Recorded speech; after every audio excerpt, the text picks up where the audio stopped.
জয় রাধে, জয় নিতাই চৈতন্য। আশা করি সবাই খুব ভালো আছেন এবং আনন্দিত আছেন। আমরা আগের দিন শ্রীমদ্ ভগবদ্গীতা কথামৃত প্রসঙ্গে অগ্রসর হচ্ছিলাম। দৈবাসুর সম্পদ বিভাগ যোগ 17তম শ্লোক। আজকে কিন্তু আমরা এই অধ্যায়ের 18তম শ্লোক সম্পর্কে আলোচনা করব।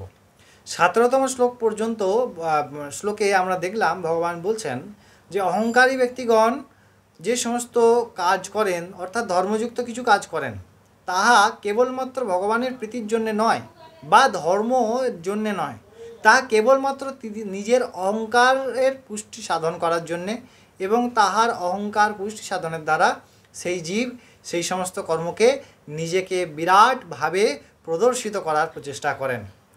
আজকে 18তম শ্লোক, অর্থাৎ এই 18তম শ্লোকে ভগবান এই সম্পর্কে আরও বিশেষ কিছু তথ্য আমাদেরকে অবগত করছেন। কি করছেন না, এই যে কথাটি বললেন 17তম শ্লোকে, এর আরও আন্তরিক যে ভাব, সে ভাবটি কি না, এই যে কর্মগুলি করেন, অর্থাৎ অহংকারযুক্ত ব্যক্তিগণ, অসুর বৃত্তির সেই ব্যক্তিগণ যে সমস্ত ধর্মের কাজ করেন, তাহার যে মূল লক্ষ্য সেটি কি, এবং তারা সেই মূল লক্ষ্য থেকে অন্য কোন লক্ষ্যের দিকে প্রভাবিত হয়ে কাজ করেন, সেটি আমরা অবশ্যই এই শ্লোকের মধ্যে আলোচনা করব। চলুন আমরা প্রথমে 18তম শ্লোকটি আস্বাদন করি, তারপরে আমরা এই শ্লোকের উপরে বিস্তারিত আলোচনা করব। ভগবান 18তম শ্লোকে অর্জুনকে দৈবাসুর সম্পদ বিভাগ যোগে বলছেন যে অহংকারং বলং দর্পং কাম ক্রোধঞ্চ সংশ্রিতা মামত্ম পরদেহেষু প্রসিদ্ধ্যাস্তোহাভ্যাসূয়কা।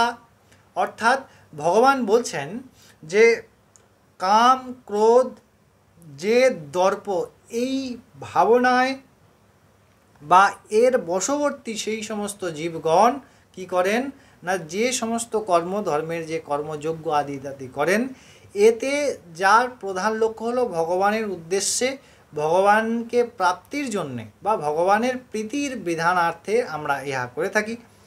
কিন্তু এই ব্যক্তিগণ কি করেন না, এই ব্যক্তিগণ তার নিজের মধ্যে অন্তরাত্মা রূপে বসে থাকা সেই পরমাত্মা, পরমতত্ত্ব ভগবান, যার উদ্দেশ্যে এই সমস্ত কর্ম, এবং বাকি সমস্ত জীবের হৃদয়ে বসে থাকা সেই একই তত্ত্ব, পরমাত্মা তত্ত্বের প্রতি দ্বেষ এবং রাগ করেন। এইখানে বিশেষ পার্থক্য হয়ে যায়।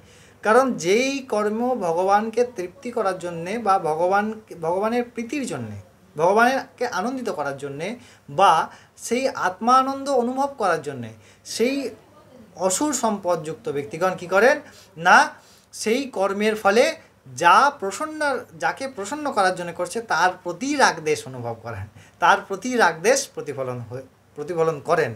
তা ইহাই প্রধানত বিশেষভাবে লক্ষণীয় এই শ্লোকের মধ্যে ভগবান কিন্তু সুন্দরভাবে আমাদেরকে ব্যাখ্যা করলেন।